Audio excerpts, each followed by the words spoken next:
Welcome to The Explainer. Today, we're diving into something really fascinating.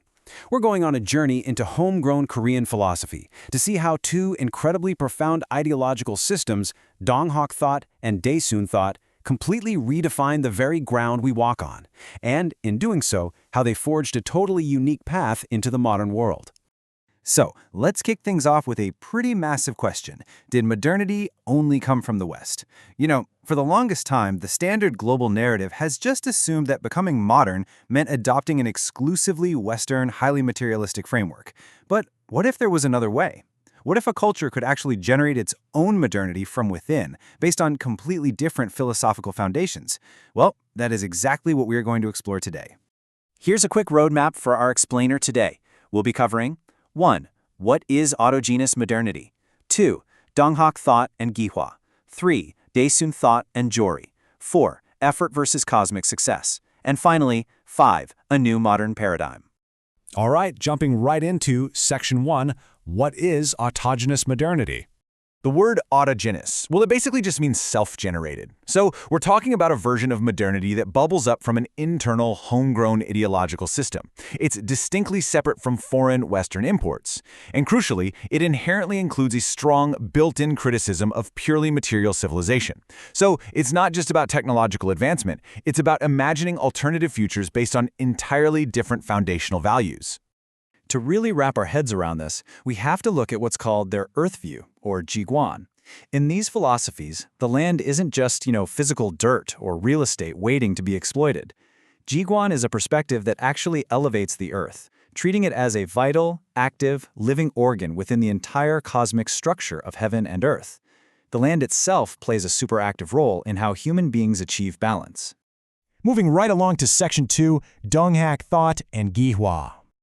So, Donghak was this 19th century new religion founded by Choi Ji-woo, and right at its absolute core is the concept of Gihwa, or key transformation. Think of Gihwa not as a static object, but more like an invisible energetic web, almost like a cosmic Wi-Fi network. It's the profound energy making up the universe and acting as the fundamental principle of change in all things. In Donghak, Gihwa acts as the external connection between humans and nature. It essentially bridges the gap between humanity and the cosmos. Just take a second to absorb this quote, the spirit within and the spirit outside the body. They actually view existence through this lens of vaporization. Now, that doesn't mean disappearing, it means boundaries blur, kind of like your breath turning into mist on a cold day and mixing with the air. There's this continuous fluid exchange of spiritual and physical energy inside you and all around you. The Earth and existence aren't just disconnected solid objects, they're part of this vast, breathing continuity. Okay, let's pivot to Section 3, Daesun thought and Jori. Founded by Kang Jung-son, Daesun thought takes this energetic web and adds a completely new layer to it, Jori. Jori is the principle of governing and harmony. So, if Donghak's energy is the internet, Jori is literally the operating system. Daesun positions the Earth as the central coordinator. It's an active cosmic manager characterized by inclusiveness, diversity, and incredible dynamism. The Earth isn't just along for the ride, it's the very logic governing the universe. There's this fantastic expansive quote from Daesun thought that just nails the concept. Using the land, using the heavens, using the human beings, understanding the rules, adjusting the environment, changing the world. It's super practical, right? It's all about actively managing the cosmos. In Daesun thought, this management is deeply rooted in the logic of the Earth, utilizing traditional logical principles like yin-yang to practically coordinate existence and create real-world balance. Let's actually put these two side by side to see the difference. On the one hand, Donghak's Gihwa sees the Earth as this energetic, fluid connection between all things, a continuous vaporization of spirit and matter. On the other hand, Daesun's Jori sees the Earth as the central governing logic. So one is an energetic web of profound connection, and the other is an active, structured management system of the universe. That brings us to Section 4, Effort versus Cosmic Success. This is where we hit a really stark contrast in how these philosophies view outcomes. In Donghak thought, there's this concept of noyamugang, which essentially means laboring or making a huge effort but without success.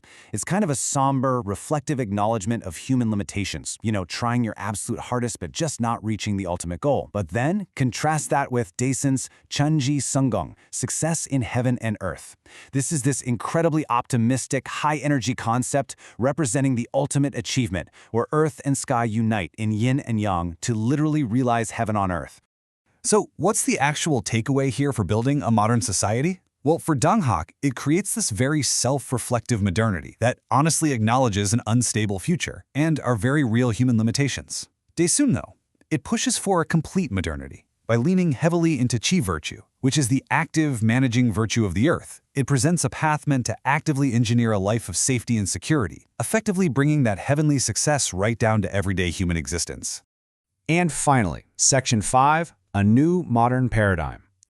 When you look at these two paths together, it's pretty fascinating.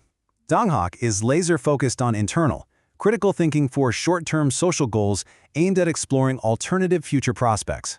Meanwhile, Daesun is all about inclusive development for long-term religious goals, aiming for nothing less than heaven on earth. But here's the real kicker. Despite those big structural differences, they both offer a completely authentic, homegrown path forward into modernity. And honestly, this is exactly why this matters so much to us right now. We're living in an era of massive climate anxiety, environmental degradation, and societal burnout. In the face of all that, both Donghak and Daesun offer a living, breathing critique of modern materialistic civilization. They show us a completely new paradigm, one that is firmly based on a profound respect for life, ecological balance, and cosmic harmony, rather than just endless extraction and consumption. So, I want to leave you with a bit of a provocative thought today. As we look around at the ecological and social struggles of our heavily Western-centric modern world, we really have to ask ourselves, how might these Eastern values of life, respect, and cosmic harmony actually fix the flaws of our current global civilization? Perhaps the answers we need for the future have been waiting in these autogenous philosophies all along. Thank you so much for joining me on this explainer, and I really hope this sparks your curiosity to look at our modern world through a completely different lens.